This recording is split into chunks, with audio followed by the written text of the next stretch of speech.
into the YouTube edition of Prep Picks. We've got Andrew, Casey, Steve from ESPN Tri-Cities, TriCitiesSports.com, and Cole.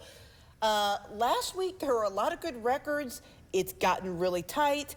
And I'm not in first place anymore, and I don't like it. Well, I guess I am barely in first place, but... There's multiple people in first place now, yes. Right. And they all reside in the center of these tables. And one person in last place. Well, I mean, we knew that was coming, Andrew. Yeah. I'm playing. All right, so this week we've got some really big games, and I think an opportunity maybe to shake up the standings, break us up a little bit. Let's start with one of the biggest ones right out of the bat, Betsy at Dobbins Bennett, and we'll start with last place. Andrew, who you got? Well, I know I'm going to gain a game on Steve for sure this week because I'm picking Elizabethton because, I mean, why would you pick against them? They're the best team in the area right now, arguably, and we'll find out if they really are the best team here in a couple of weeks when they play Greenville. But, I mean, Elizabethton, they're firing on all cylinders right now. Put up a shutout last week against Sullivan East. It's not an easy thing to do. Their defense looks good. Their offense looks good. So give me the Cyclones and give me the Cyclones big. Casey. They had a lot of road games all season. I think they might even got a little bit of an edge after Daniel Boone canceled on them. Yeah. Kind of a disrespect factor, the fact that, okay, we'll just continue us against the world going on the road. Depending on what happens with that Greenville game, this could be the last road game of the season for Elizabethton. They got 3 home games to finish after this, and if they beat Greenville, they would play, as long as they are in the playoffs, at home this year. So I think Elizabethton's rallying around this. I like the Cyclones to get this win and make a statement in Upper East Tennessee. Well, Steve, we know who you have to pick, but go ahead and... I didn't know I had to, but I get that's Andrew McClung over there, Dobbins Bennett fans. You know, It was A. McClung TV. Yeah, that's all right. Yeah, this is a game. A lot of people have asked, why has this game not been played recently? And, you know, there's 2 sides to every story, and somewhere in the middle there's the truth, right? We don't really know why, but we're glad it is. First time in 16 years. Dobbins Bennett dealt with hurricanes last week. That was more like a tropical depression. This Cyclones team is a full Category 5. Both teams defensively have enough to be disconcerting to the opposing offenses.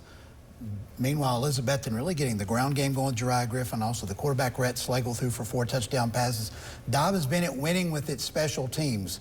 4 punt returns last week, 135 combined yards. They started, average starting field position was at the Hurricane 34. Hurricanes had to start at their own 18. That's a big difference.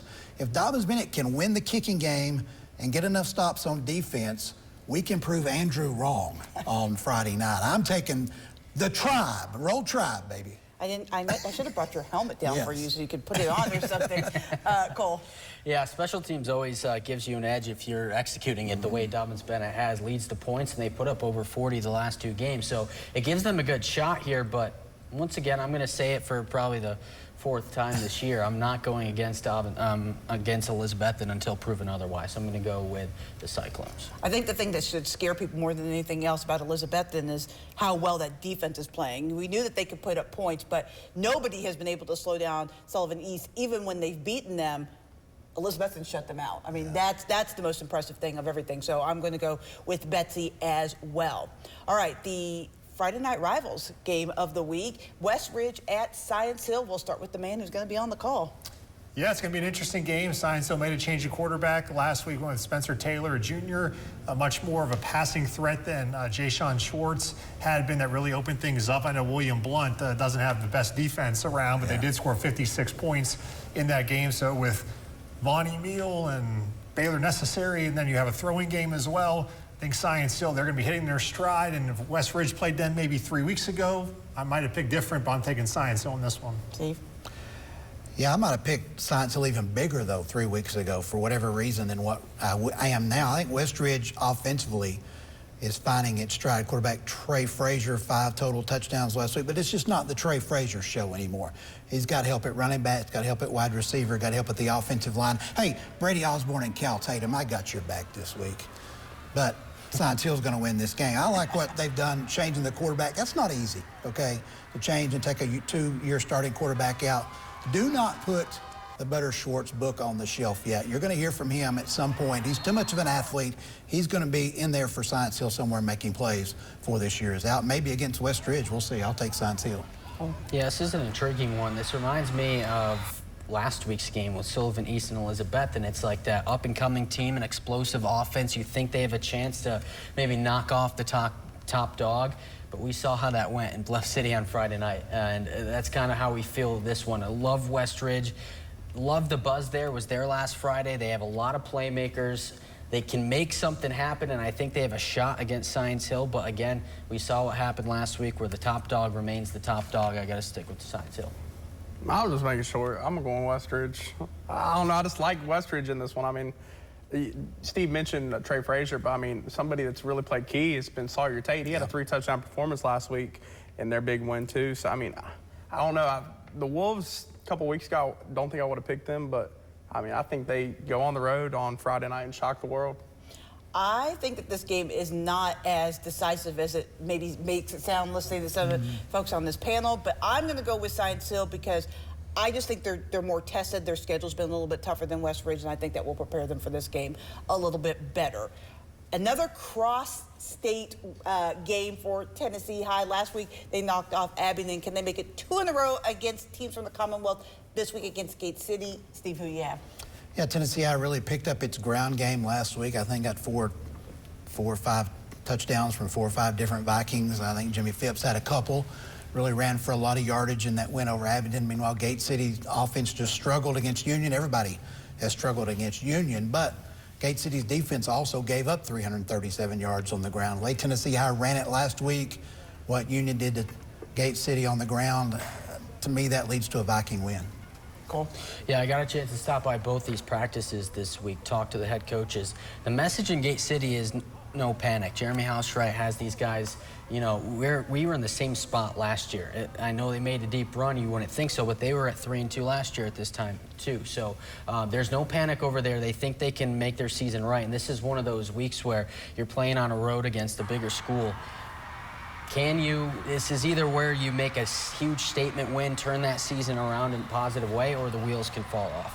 I don't think the wheels fall off. I think it's a pretty good football game, but I think Tennessee High has shown too much over the last couple of weeks where they're going to be able to control it. They have a lot of speed and all around the outside. I'm going to go with the Vikings at home. Andrew? I think this is a game of who needs this win more. And if you look at Gate City, I mean, they need this win because they just need some more points to get back in the 2A standings to where they don't end up having to get matched up against somebody like Union, Ridgeview, or Graham in one of those first few rounds. They're still trying to get one of those top 4 seeds. But then you look at Tennessee High. They had those 2 big losses in region play a couple weeks ago to Mo West and then Sevier County. They got that win last week against Abingdon. And then after this game, they're going to go back to region play. I think Tennessee High needs this win the most because they need that momentum going into the final 3 games of the year for region play. So give me Tennessee High. Casey? Like Gate City, their offense really struggled, as Steve mentioned, against Union. Their defense in the first half played pretty well. I mean, they gave up a punt return for a touchdown and then had 2 very short fields because of turnovers. But their offense really struggled. Walker Hillman, the running back, was their one bright spot offensively. Their passing game hasn't, just been a little bit off with Eli McMurray and the Bird kid. They got some speed, but this is not going to be the week for Gate City. I think Tennessee High gets a win. Gate City, though, has their bye after this one. I think they maybe get some things figured out for the rest of the Mountain 7 play, but this week I got the Vikings. I'll just go ahead and make it a clean sweep and go to Tennessee High. I saw them play last week. I think their running game, as Steve mentioned, looks pretty impressive. All right, so now let's pick some games in Virginia, starting with Chilhowee at Honaker. Nobody had this on their bingo card as a big game. I did. We know you're Chilhowee's biggest cheerleader, but the rest of us that have actually won games this year, I can't. I still got y'all week 1 on the Chilhowee Marion game. So nobody saw 4-1 versus 5-0, regardless of if we were high on these teams. I don't think anyone saw that coming. But here we are. Cole, can Chilhowee continue to shock everybody in the world except for Andrew? You know, I'm just going to say no, they can't. I would, you know, we would love to see something like that, you know, the underdog here and pull off a big spot and shock everyone even more. But the fact of the matter is that Chilhowee's the easier part of their schedule is in their rearview mirror. They have the tough part coming up, not only Honaker this week, but then Rye Cove and Patrick Henry after that. What they've done has been incredible for Coach Reed Sturgill in this first year to get to 4-1 after no wins last year. Already a major accomplishment, but you have to look at what their schedule was and what is going to come. And for Honaker to drop that first game of the year at home against Chilhowee, I don't see it happening. I'm going Tigers. Andrew?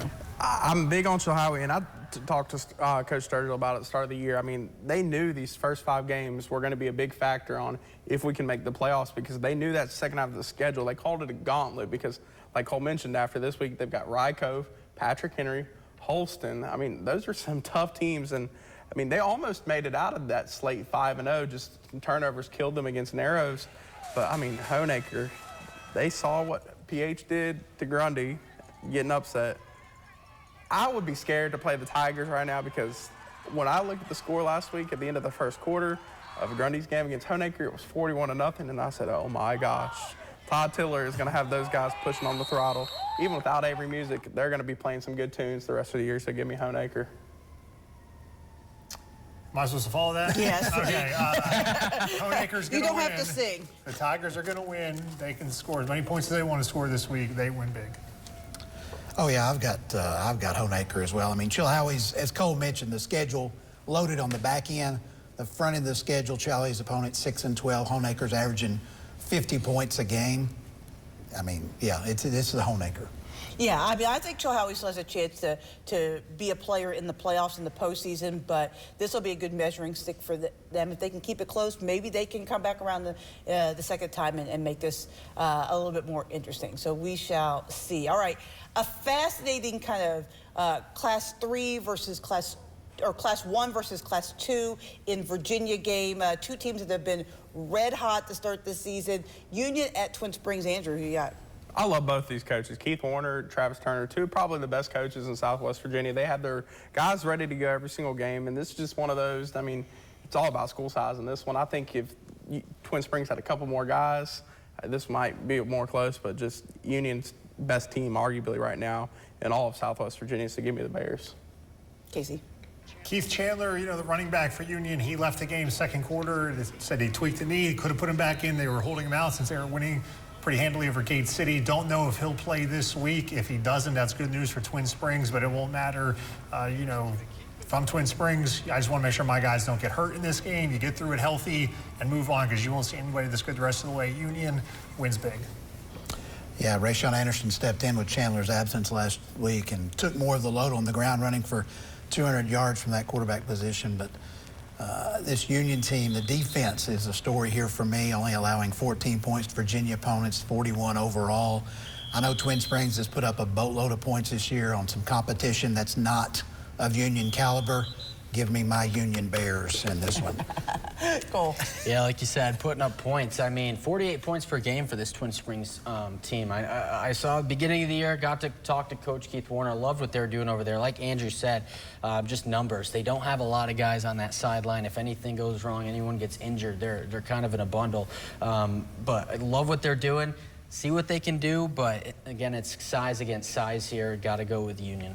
I expect Twin Springs to be a player in the Class 1 playoffs, but this ain't the Class 1 team. This is one of the best teams in Class 2, so I'll make it a clean sweep for Union. Time to pick some games we did not pick on TV, starting with 2 teams that really kind of need to play well this week. Central-wise at Abingdon. Casey, we'll start with you. Central coming off their bye week. They've really struggled this season. Abingdon, despite losing to Tennessee High this week, once they started that Gate City game, since that point, they've been a different team. Gate City wins this one. I know last week there were a lot of big scores. This one will be another one. Abingdon wins by quite a bit. Yeah, Abingdon had some success running the football on Tennessee High last week. Owen Barr, 28 carries, 133 yards, about 180 yards. Team rushing. Falcons are 6-0 all-time against the Warriors. Make it lucky 7. Cole. Yeah, so Abingdon's played very well over the last few weeks after those first couple, you know, the stunner to John Battle to start off the year. I think they definitely fixed a lot of kinks in what was going on. So I think they come in here and play a Central team that's only averaging 8 points per game. So if their defense can just play a little bit, set their offense up to score, I think this is an opportunity for the Falcons to put up some big points this week. Falcons soar. Give me Abingdon. Yeah, I'm going to go with Abingdon as well. In this one, they, as Cole said, they figured some things out and they're playing better despite the setback last week against Tennessee High. All right, 2 teams that, well, one team especially that had high expectations coming in the year, one that kind of raised the bar a little bit starting in the season. We were all high on Battle early. They've kind of cooled off, so they play against Lebanon this week. Steve, who do you like? Well, you know, Lebanon, since they got my son out of town, is 2-0. You know, you like that. You like me cutting promos on my boy, don't you? But the teams that Lebanon beat are combined 0-10. Meanwhile, Battle, we talked about the offense last week. Could they get the offense going again? Did put up 19 points, which matches what the Trojans had done the previous 2 weeks. Battle, you let me down a couple times early this year, but I'm going to go back and go with Battle again. I just think Battle being at home, I'm not overly impressed with those wins by Lebanon, no offense, but I'll take Battle. Cool. This is one of the toughest ones, I think, when I looked at this. I saw Lebanon play week 1, and they just got absolutely smoked by Honaker. So it was kind of like, and then they got beat pretty bad again. They've won a couple of games, but like you said, the strength of schedule. Battle is a couple plays away until last week against Patrick Henry from being 3-0. They were that close to winning 3 games so far. So you'd like to think, I would say Battle would have the upper hand here. I got something in my guts telling me that Lebanon's going to come in here on the road. They're going to maybe sprinkle a little thing on their second half of their season here and get a win on the road. Andrew. Like Cole mentioned, I mean, you look at that PH game last week, it was 21-19 at the half. Ended 41-19, so, I mean, obviously Battle's offense has some holes because, I mean, to get shut out a whole half against a team you were in, there's some things that they need to fix. One offense that doesn't need to get fixed for the past few weeks, Lebanon. Mike Reese has been tossing the ball around the yard. Those first 2 games of the year, they knew they played, and I give the common opponent is Patrick Henry. Lebanon played Patrick Henry a whole game. John Battle played him a whole half. Give me Lebanon. Casey. I'm going to take Lebanon as well. I think they're kind of slowly getting things going. Certainly, we're going to see them in about a month on Friday Night Rivals, so maybe their best football is ahead of them. So I'm going to take Lebanon to get this road win over a John Battle team who, as Cole mentioned, has played close most games, but last week they did not. So I think Lebanon is going to get this one. Yeah, I'm going to go with Lebanon as well. I was high on them at the beginning of the season. They had 2 really tough games to start the year, but I think they've got things figured out. Yeah, go Battle. Go Battle. All right, Thomas Walker at Unica, another Virginia crossover game for Unica. I forget where I am in the starting order. Is it your turn? I think I started that mess, didn't I? Or did I? I'll go. Oh, I mean, yeah, you did. It's Cole's turn. You're up. This is an interesting one because we don't know too much about either team. I've gotten to see each of these teams play. Thomas Walker played at Castlewood.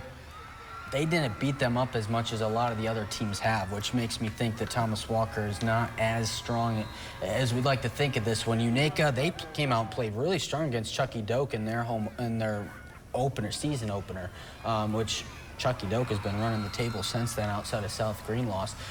So I think Unica, they're still a team that's coming off a playoff appearance last year, off one of their best seasons. I'm going to go with Unica. They've been off the schneid, haven't won a game in a while, but I think they get one this week. Andrew. I think Casey a couple weeks ago talked about, you want to talk about a drive from Ewing to Stony Creek.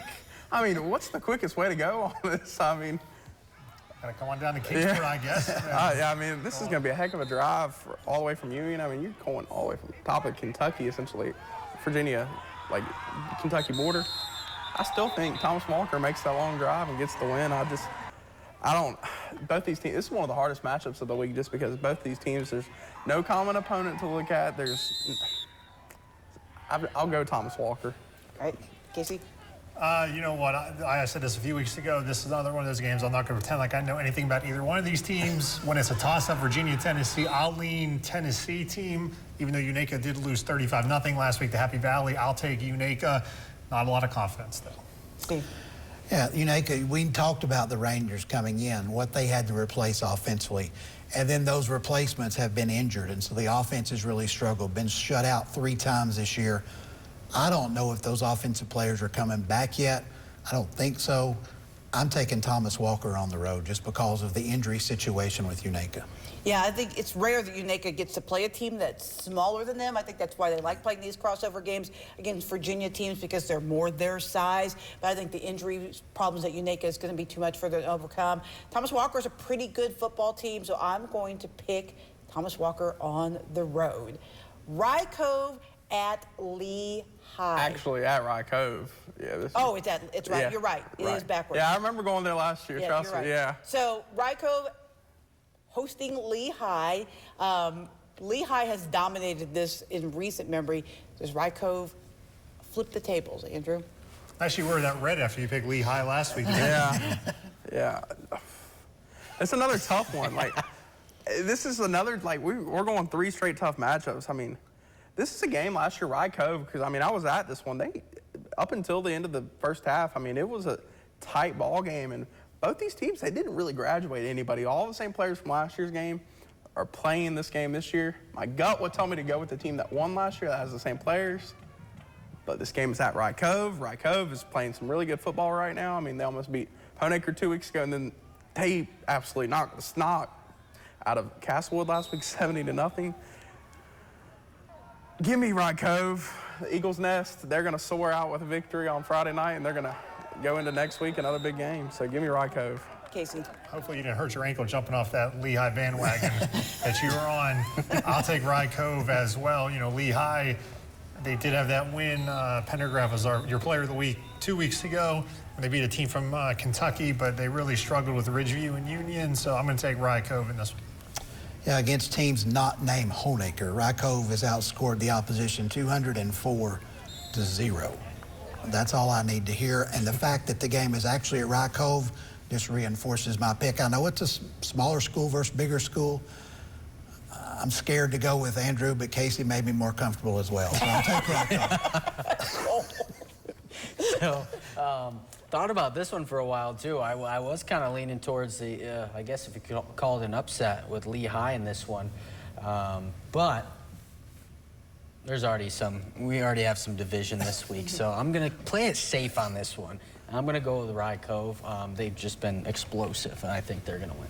All right, this is where I surge back into first place then, because I'm going with Lehigh. Last year, Rye Cove was beating everyone. Everybody was just so impressed with what they were doing, and they went to Lehigh last year and got absolutely spanked. I don't think they're going to get spanked this year, but this is just, Lehigh is just such a bigger school with bigger players, and just the difference between Class 1 and Class 2. I'm going to go with the Generals, going out on a limb, I guess, for a little bit of an upset. Well, now I'm not comfortable. Why not? Final game, Sullivan East at Greenville. Sullivan East had their chance last week to shine against Elizabethton. They did not get it done. Do they find some redemption this week against Greenville, Casey? No chance. Greenville saw Elizabethton beat them by 47. You know they're going to say, we need to do that or worse. Greenville can call their number. No shot. Sullivan East going to make them playoffs. That's the main thing. Don't want to get anyone hurt this week. If they get through this game, they got no shot. You know, we said last week, or I said last week, Sullivan East had nothing to lose in that game against Elizabethton. I don't think they expected to get handled, though, in the way in which Elizabethton spanked them pretty good last week, 47-0. That's a little bit of a concern for me. How does East bounce back going to play on the road at Greenville again? Use what you learned last week, take it on the road at Greenville, learn some more, and get ready for the fight for that third playoff spot. You know, this Sullivan East spot kind of reminds me of what Sullivan South had to deal with there in the late 2010s and near 2020, being a very good football team, but stuck in Class 4A, Region 1 4A against Greenville Elizabethton, and you're playing all year for the right to go on the road in the first round of the playoffs. But East hasn't been in the playoffs for a while, so this is another step that can get them ready for postseason play, ready for the rest of the season. So Greenville's going to win. We said that last week. I haven't changed my mind. Go. Right, there's still a lot to play for to get into the postseason. So I think Sullivan East, they'll fix a few things here. Not sure if it's going to work, but I think they'll play a little bit better after getting kicked in the teeth last week. I think Greenville still comes away pretty comfortably. Andrew? You know, look good up here. A Greenville helmet. So Eddie Spradlin, I'm picking you on. You should send us a helmet. Andrew's just using this now to shill for things. I love it. So I got a chance to see Greenville on Tuesday when they played. They absolutely looked like a team that hadn't played a full game in several weeks. They did not look that impressive, even though they won. But I think that was a wake-up call for them, that they needed to tighten some things up because they looked really impressive on Friday night. So I'm going to make it a clean sweep with Greenville. All right. Thanks, everyone, for doing this again this week. If you want to see the TV version, that's on our website. And we have all the previous prep picks here on YouTube. And don't forget to watch Friday Night Rivals with Casey on Friday. And then join us on Friday for Friday Night Huddle. Then read Steve's website. Yes, and go to TriCitySports.com. Hit that subscribe button and hit the like button too for us on YouTube, Yeah. right? And that's what all the others say that Yeah. on YouTube. Hit the subscribe button Hit and the bell, like too. button. That way you know when we put out the videos. If you just watch, I'll be happy.